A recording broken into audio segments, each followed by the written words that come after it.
Steel plant లో భారీ ప్రమాదం జరిగింది. మిషన్ 2 వద్ద పేలుడు సంభవించింది. హాట్ మెటల్ బకెట్లు కింద పడ్డాయి. కింద ఉన్న పలువురు కార్మికులపై ద్రవ ఉక్కు పడింది. ఈ ప్రమాదంలో 8 మంది కార్మికులు మృతి చెందారు. పలువురు తీవ్రంగా గాయపడడంతో ఆసుపత్రికి తరలించారు.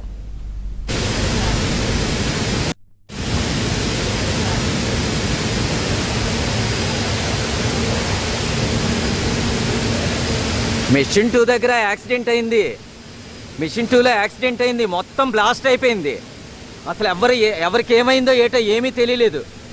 లిక్విడ్ బ్లాస్ట్ అయిందో లేకపోతే ఎలక్ట్రికల్ షార్ట్ సర్క్యూట్ అయిందో తెలియట్లేదు. మొత్తం బ్లాస్ట్ అయిపోయింది. క్రేన్ 2 ఇప్పటి వరకు 3 మృతదేహాలను గుర్తించారు.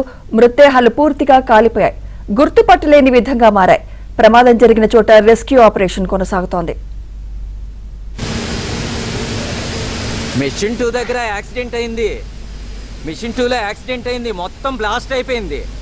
అసలు ఎవరికి ఏమైందో ఏటో ఏమీ తెలియలేదు. లిక్విడ్ బ్లాస్ట్ అయిందో లేకపోతే ఎలక్ట్రికల్ షార్ట్ సర్క్యూట్ అయిందో తెలియట్లేదు. మొత్తం బ్లాస్ట్ అయిపోయింది.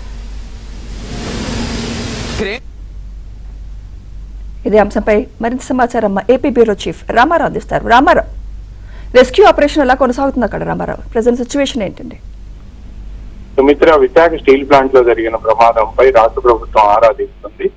ఇప్పటికే ఆ సంఘటన ఎక్కడైతే హాట్ లిక్విడ్ పడిందో ఆ ప్రాంతంలో మొత్తం 16 మంది కార్మికులు పనిచేస్తున్నారు అని చెప్పి కూడా సమాచారం అందుతుంది. దీనికి సంబంధించి స్టీల్ ప్లాంట్ లో అసలు లోపల ఏం జరిగింది, తర్వాత ఎంతమంది మరణించారు, ఎంతమంది తీవ్రంగా గాయపడ్డారు, వాళ్ళ ఆరోగ్య పరిస్థితి ఏంటి అనే అంశానికి సంబంధించి కూడా సమాచారం ఇవ్వాలి అని చెప్పి డీజీపీతో పాటు చీఫ్ సెక్రటరీ స్టీల్ ప్లాంట్ అధికారులను ఆదేశించారు. అయితే ప్రాథమికంగా అందుతున్న సమాచారం మేరకు అయితే ఇప్పటి వరకు 8 మంది మరణించారు అని చెప్పి అనధికార వర్గాల ద్వారా తెలుస్తుంది. అయితే దీన్ని ఇంకెవరూ కూడా ధృవీకరించలేదు. మిగతా వారి పరిస్థితి ఏంటి అనే అంశానికి సంబంధించి కూడా ఆరా తీస్తున్నారు.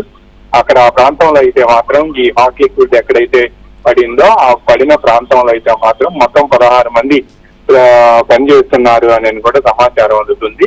అంటే ఈ ప్రమాదం ఎలా జరిగింది, అసలు ప్రమాదానికి కారణాలు ఏంటి, అదేవిధంగా ఇంత నిర్లక్ష్యంగా ఎలా ఉంది అనే అంశానికి మాత్రం ఇప్పుడు ఆరా తీస్తున్నారు.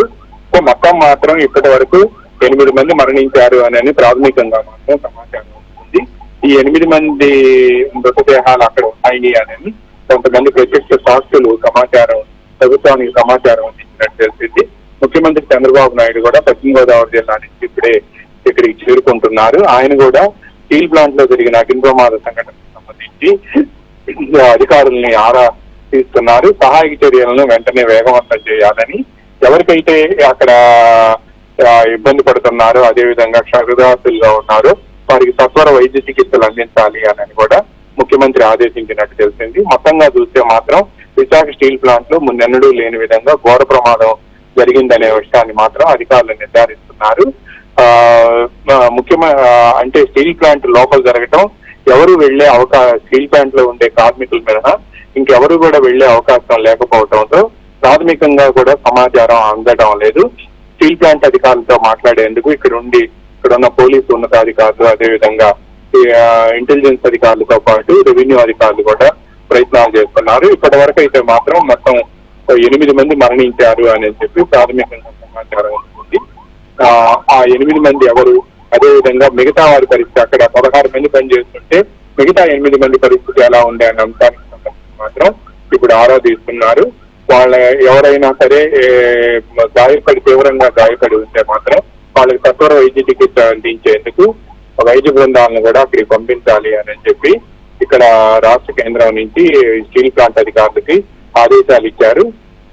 మొత్తం ప్రమాద పరిస్థితిని అక్కడ రెవెన్యూ అధికారులను ఎవరైనా లేదా పోలీసు ఉన్నతాధికారులను స్టీల్ ప్లాంట్ కి వెళ్లి అక్కడ ఉన్న అసలు క్షేత్రస్థాయిలో ఏం జరిగిందో కూడా మొత్తం తమకు నివేదిక ఇవ్వాలి అని కూడా డీజీపీతో పాటు చీఫ్ సెక్రటరీ అక్కడ ఉన్న అధికారులను ఆదేశించినట్టు తెలిసింది.